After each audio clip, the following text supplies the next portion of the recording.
Assalamualaikum warahmatullahi wabarakatuh. Perkenalkan, nama saya Salma Farhana Bila Permana, NPM 100418002 dari Program Studi Ilmu Hukum, jurusan Hukum Pidana di Universitas Islam Bandung. Izinkan saya mempresentasikan penelitian saya yang berjudul Pengelolaan Limbah Medis Rumah Sakit dihubungkan dengan Undang-Undang Nomor 44 Tahun 2009 tentang Rumah Sakit dan Undang-Undang Nomor 32 Tahun 2009 tentang Perlindungan dan Pengelolaan Lingkungan Hidup di bawah bimbingan Dr. M. Husni Syam SHLM.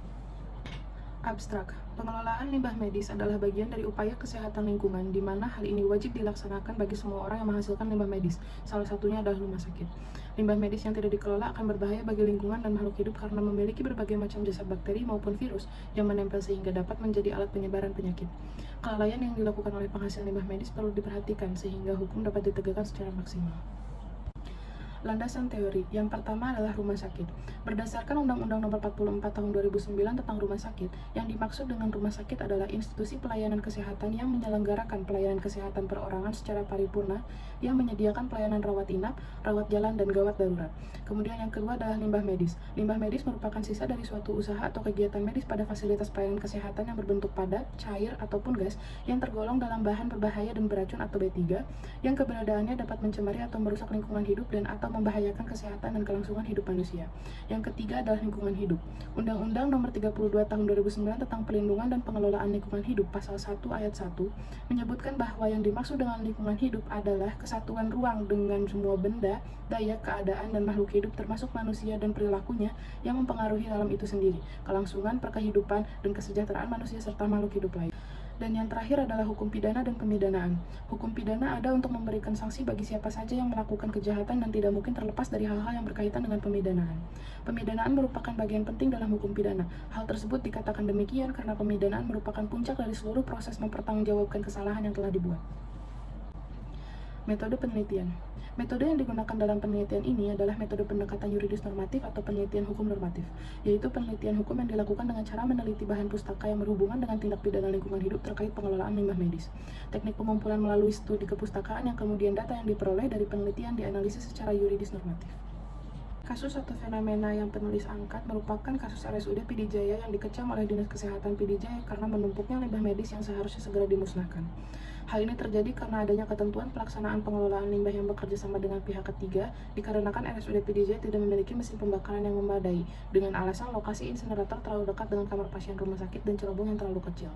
Kemudian TPS atau tempat penyimpanan sementara yang baru dibangun di tahun 2021 juga dianggap jauh di bawah standar karena tidak memiliki pengatur suhu ruangan, tidak dikelilingi drainase yang terhubung langsung dengan instalasi pengelolaan air limbah atau IPAL, penyimpanan yang tidak mengikuti aturan karena limbah B3 tercecar di lantai dengan pintu TPS yang dibiarkan terbuka lebar, serta pengangkutan yang durasinya tidak sesuai dengan peraturan mengenai limbah medis B3, yakni 4 kali dalam 1 bulan, di mana menurut Peraturan Menteri Lingkungan Hidup dan Kehutanan Republik Indonesia Nomor P56 Men LHK Setjen 2015 tentang tata cara dan persyaratan teknis pengelolaan limbah bahan berbahaya dan beracun dari fasilitas pelayanan kesehatan. Jika limbah B3 disimpan di ruangan tanpa pengatur suhu ruangan, karena wajib disimpan di ruangan pendingin dengan suhu sama dengan atau kurang dari 0 derajat Celcius, maka boleh disimpan paling lama selama 2 hari. Dan yang terakhir adalah penemuan botol infus dari TPA Blang Awe oleh pemulung sampah yang dimana seharusnya botol infus tersebut dimusnahkan menggunakan alat pembakar atau insinerator, karena RSUD PDJ mengelola limbah B3 mereka melalui bekerja sama dengan pihak ketiga setelah mengaku bahwa selama ini mereka melakukan pemusnahan limbah juga di TPA tersebut. Kemudian, tanggung jawab pidana rumah sakit dalam kelalaian pengelolaan limbah medis yang dikelola oleh rumah sakit apabila tidak dilaksanakan secara sistematis. Rumah sakit memang bukan manusia, tetapi hakikatnya rumah sakit umum daerah merupakan organisasi yang dibentuk oleh suatu badan hukum, yakni pemerintah daerah. Rumah sakit dapat disebut sebagai subjek hukum karena rumah sakit tidak hanya menyediakan pelayanan kesehatan, tetapi juga memiliki hak dan kewajiban dalam lalu lintas hukum, layaknya manusia. Menurut Undang-Undang Nomor 32 Tahun 2009 tentang Perlindungan dan Pengelolaan Lingkungan Hidup Pasal 1 Ayat 32 menyatakan bahwa setiap orang adalah orang perseorangan atau badan usaha, baik yang berbadan hukum maupun yang tidak berbadan hukum. Selain sebagai pemangku hak dan kewajiban, badan hukum dipandang sebagai subjek hukum yang dapat melakukan perbuatan-perbuatan hukum, dapat memiliki kekayaan sendiri, ikut serta dalam lalu lintas hukum dengan perantara pengurusnya, dapat digugat dan menggugat di muka hakim.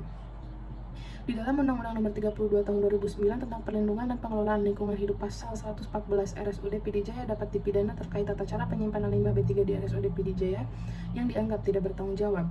Sebagai penanggung jawab usaha dan atau kegiatan yang tidak melaksanakan paksaan pemerintah dapat dipidana dengan pidana penjara paling lama 1 tahun dan denda paling banyak 1 miliar rupiah.